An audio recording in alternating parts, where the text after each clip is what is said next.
your notes, and that is the word blessed means to speak well of. Speak well of. That literally means I will not let a curse come out of my mouth about them. I'm not gonna say something about them privately or publicly. I will not speak a curse over that life. Instead, I will speak well of my enemies. Here it is, check it out. I tell you who hear me. By the way, and some of you can't even hear this, but I tell you who really have ears to hear this, you need to love your enemies and do good to those who hate you. Bless them, don't curse them. Pray for those who mistreat you. Romans says it this way, bless those who persecute you, bless and do not curse. One of the first assignments that I had in ministry, I spent the first 11 years as a youth pastor. And one of my first assignments, I actually started a youth group from scratch in Colorado Springs at a brand new church plant. It grew to actually one of the largest, if not the largest, youth group west of the Mississippi. I mean, we had hundreds and hundreds and hundreds of teenagers coming through there. But unfortunately, when I was leading that youth group, I didn't know much about dream teams and empowering leaders, so I kind of did everything myself. And so basically a Wednesday night would look like I not only preached and led the worship, but I also would set up the chairs and put all the tables out and just, everything. So there I am.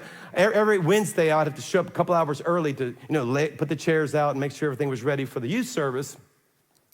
And every Wednesday night, bar none, every Wednesday night, the first person to arrive about 30, 45 minutes earlier was a girl named Bobby Patterson. And Bobby would come and she would come and she'd come right in the room, kind of maybe acknowledge me, maybe just give me a this or maybe a little, maybe that much. And just go sit on the very last row in the very back and cross her legs and fold her arms and just sit there. And it was easy to recognize that Bobby probably had a mom who was serving in another area, clearly did not want to be there. Because I had a youth group that, they were leaning in, they worshiped radically. They were everybody in my youth group, I was just training them. We had notebooks and they were all taking notes. Not Bobby. She sat back there in back, arms folded, legs crossed. You can't make me do nothing. You're not going to make me do it. And then about halfway through my brilliant, entertaining, spirit-filled message every week, she would start talking and creating a little commotion in the back. I'd had enough. It was about several months of this. I was done with Bobby. I was done with her. And so I knew she was going to come in about 45 minutes early, and I knew she'd be there first, and I knew I'd have plenty of time to confront. I was like, it's time for her. It's time for a come to Jesus meeting with Bobby Patterson is what it meant. And so I had my speech ready. My speech went something like this. What's your deal? If you don't want to be here, don't come. Come on. I'm right. That's right. That is nothing not factual about look, this is for people who want to be here. You don't want to be here, get on out of here. That was my speech. Y'all like it, everybody? And so there she came. I thought, all right, this is it. I'm going for it. I'm telling you, I'm walking over here. I got the speech going in my head. I'm telling you, the Holy Spirit checks me about 5 steps before I got to her. He said, don't you do it.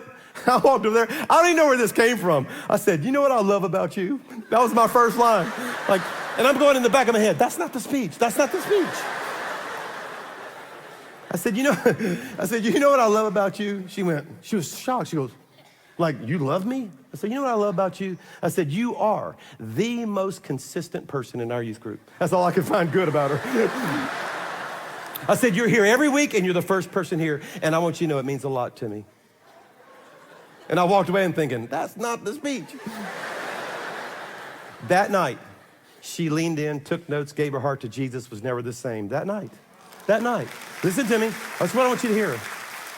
Had I cursed her, she probably would have never gotten saved, maybe never ever gone to church again. To this day, we've actually reconnected not too many years ago, and she's still serving Jesus and loving God because of a blessing instead of a factual curse. Because the other speech was more true than the first one. Come on, y'all. I pray for them. Are y'all getting anything out of this, everybody? I'm trying to help you. And when you do, see, here's the point. When I did what God told me to do, power showed up. Lives were changed. You'll never know until you try it.